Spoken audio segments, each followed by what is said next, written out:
കുറെ കാലമായി കോൺഗ്രസ് നേതാക്കൾ അധികാരം മോഹിച്ച് ബി.ജെ.പിയിലേക്ക് ചേക്കേറുന്നു. ഇത്തരം മോഹങ്ങളുമായി നിരവധി പേരാണ് ഈ അടുത്ത കാലത്തായി പാർട്ടി വിട്ട് ബി.ജെ.പിയിൽ ചേർന്നത്. എന്നാൽ ഇത്തവണ കാര്യങ്ങൾ തിരിച്ചാണ് സംഭവിച്ചിരിക്കുന്നത്.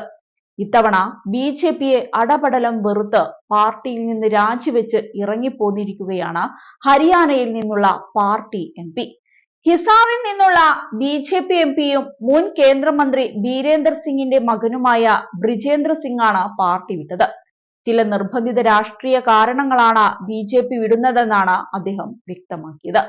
പാർട്ടി വിട്ട ശേഷം നേതാവ് പറഞ്ഞത് ഇങ്ങനെ: നിർബന്ധിത രാഷ്ട്രീയ കാരണങ്ങളാൽ ഞാൻ ബി.ജെ.പിയുടെ പ്രാഥമിക അംഗത്വത്തിൽ നിന്ന് രാജിവെച്ചു. ഹിസാറിലെ പാർലമെന്റ് അംഗമായി പ്രവർത്തിക്കാൻ എനിക്ക് അവസരം നൽകിയതിന് ഞാൻ പാർട്ടിയോട് നന്ദി പറയുന്നു. ദേശീയ അധ്യക്ഷൻ ജെ.പി. നദ്ദ, പ്രധാനമന്ത്രി നരേന്ദ്രമോദി, അമിത്ഷാ എന്നിവർക്കും നന്ദി അറിയിക്കുന്നു എന്നാണ് നേതാവ് ട്വിറ്ററിൽ കുറിച്ചത്.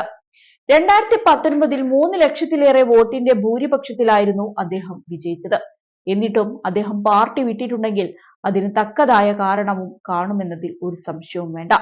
അതേസമയം പാർട്ടി വിട്ട നേതാവിനൊപ്പം മുതിർന്ന കോൺഗ്രസ് നേതാക്കളായ അജയ് മാക്കൻ, മുകുൾ വാസ്നിക്, ദീപക് ബാബരിയ എന്നിവരും ഖാർഗെയുടെ വീട്ടിലെ ചടങ്ങിൽ സന്നിധരായിരുന്നു. മുൻ IAS-കാരനായ ബ്രിജേന്ദ്ര സിംഗ് വരാനിരിക്കുന്ന ലോക്സഭാ തെരഞ്ഞെടുപ്പിൽ ഹിസാറിൽ നിന്നുള്ള പാർട്ടി സ്ഥാനാർത്ഥിയാകാൻ സാധ്യതയുണ്ടെന്നും കോൺഗ്രസ് വൃത്തങ്ങൾ സൂചന നൽകുന്നുണ്ട്. ന്യൂഡൽഹിയിലെ കോൺഗ്രസ് അധ്യക്ഷൻ മല്ലികാർജുൻ ഖാർഗെയുടെ വസതിയിൽ വെച്ച് അദ്ദേഹം കോൺഗ്രസ് അംഗത്വം സ്വീകരിക്കുകയും ചെയ്തു. കോൺഗ്രസ് പാർട്ടിയുടെ ഭാഗമായി മാറുന്നതിൽ അതിയായ സന്തോഷമുണ്ടെന്ന് വ്യക്തമാക്കിയ അദ്ദേഹം, കർഷക പ്രശ്നങ്ങൾ മുതൽ അഗ്നിവീരന്മാരുടെ വിഷയത്തിൽ ബി.ജെ.പിയിൽ തനിക്ക് അഭിപ്രായ വ്യത്യാസങ്ങൾ ഉണ്ടായിരുന്നുവെന്നും ഹിസാർ എം.പി പറഞ്ഞു. ഇത്തവണ ബ്രിജേന്ദർ സിംഗിന് ബി.ജെ.പി ടിക്കറ്റ് നൽകിയേക്കില്ലെന്ന സൂചനയുണ്ടായിരുന്നു. ഇതോടെയാണ് ഇദ്ദേഹം പാർട്ടി വിട്ട് കോൺഗ്രസിലേക്ക് എത്തുന്നത്. ഹിസാറിൽ നിന്നും കോൺഗ്രസ് ടിക്കറ്റിൽ അദ്ദേഹം വീണ്ടും ജനവിധി തേടിയേക്കും. മേഖലയിൽ സ്വാധീനമുള്ള ജാട്ട് വിഭാഗത്തിൽ നിന്നുള്ള നേതാവ് കൂടിയാണ് ബ്രിജേന്ദ്ര സിംഗ്. അദ്ദേഹം പാർട്ടിക്ക് പുറത്തേക്ക് പോകുന്നത് കർഷകരുടെ പ്രതിഷേധമടക്കമുള്ള വെല്ലുവിളികൾ നേരിടുന്ന ബി.ജെ.പിയെ ദോഷകരമായി ബാധിച്ചേക്കാം.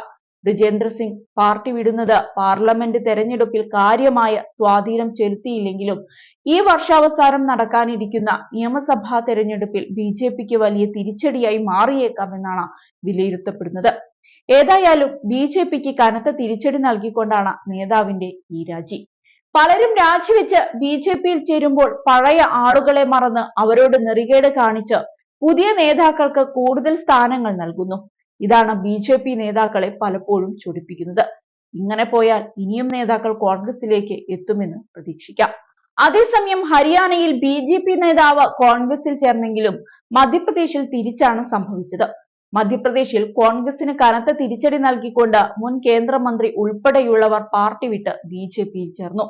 മുൻ കേന്ദ്രമന്ത്രി സുരേഷ് പച്ചൌരി, മുൻ എം.പി ഗജേന്ദ്ര സിംഗ്, രാജു ഖേദി, മുൻ MLA-മാരായ സഞ്ജയ് ശുക്ല, അർജുൻ പാലിയ, വിശാൽ പട്ടേൽ എന്നിവരാണ് കോൺഗ്രസ് വിട്ടത്. പാർട്ടി വിട്ടുവന്നവർക്ക് ബി.ജെ.പി വൻ സ്വീകരണമാണ് നൽകിയത്. ഏതായാലും ഇതിന്റെ പേരിൽ ഏതൊക്കെ ബി.ജെ.പി നേതാക്കളെ പാർട്ടി മാറ്റി നിർത്തുമെന്ന് കാത്തിരുന്നു കാണാം.